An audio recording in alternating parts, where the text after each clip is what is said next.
Preview.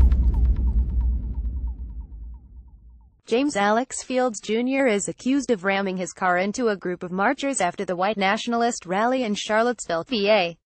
Albemarle Charlottesville Regional Jail via Getty Images updated at 7:52 p.m. ETA man who appeared to be protesting Saturday with a group of self-proclaimed fascists is accused of killing a woman and injuring multiple others by driving his car into a crowd of marchers in Charlottesville, VA.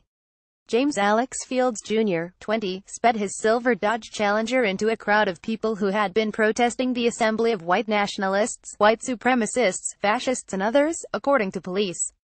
Authorities say Charlottesville resident Heather Heyer, 32, was killed in the attack. Fields has been charged with 1 count of second-degree murder, 3 counts of malicious wounding and 1 count related to leaving the scene of the wreck, according to the Associated Press. The FBI also says it is opening a civil rights investigation into the incident, together with the Department of Justice. Investigators want to know whether Fields crossed state lines with the intent to commit violence, NPR's Carrie Johnson told our newscast unit. The violence and deaths in Charlottesville strike at the heart of American law and justice, Attorney General Jeff Sessions said in a statement Saturday night. When such actions arise from racial bigotry and hatred, they betray our core values and cannot be tolerated. Justice will prevail. The horrific, albeit brief, attack can be seen from multiple angles via video captured by journalists and marchers and shared on social media. A car suddenly speeds down 4th Street Southeast, ramming into pedestrians with an audible thud, striking another vehicle from behind and sending people flying through the air and over another car near the intersection with Water Street East. The struck vehicle then hits a minivan ahead, sending that vehicle into more pedestrians. Seconds later, the car allegedly driven by Fields reverses on 4th Street, its front bumper dragging as people who avoided the initial attack chase after it. 2 Virginia State Police troopers investigating the day's events died when the helicopter they were in crashed in Albemarle County, where Charlottesville is located, according to the state police.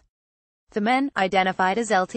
H.J. Cullen, 48, and Trooper Pilot Burke M.M. Bates, 40, died at the scene of the crash, according to the state police.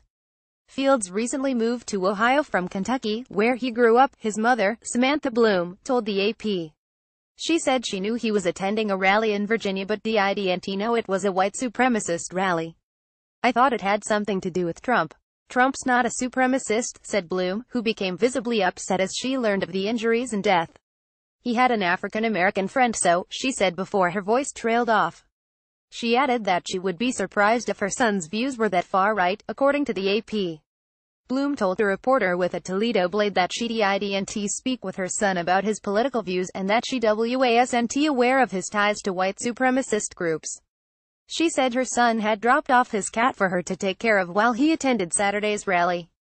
Meantime, as reported on our newscast, one of Fields' former teachers told member station WVXU reporter Bill Reinhardt that as a high school student, Fields was fascinated with Nazi Germany. Derek Weimer says he taught Fields in 3 classes at Cooper High School in Union, Kentucky. Weimer says Fields was intelligent and didn't cause trouble. But he says the quiet boy was also deeply into Adolf Hitler and white supremacy. Weimer says he did his best to steer Fields away from those interests and thought he had succeeded in doing so.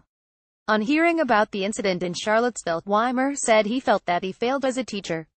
In a photo posted to Twitter by the Anti-Defamation League and reported by BuzzFeed, a man who appears to be Fields can be seen brandishing a black shield handed out by the self-proclaimed fascist group Vanguard America. The group released a statement on Twitter late Saturday evening saying Fields was in no way a member of Vanguard America. It said the shields were handed out freely to anybody in attendance. Fields is scheduled to appear in court on Monday. NPR's Makita Peters contributed to this report.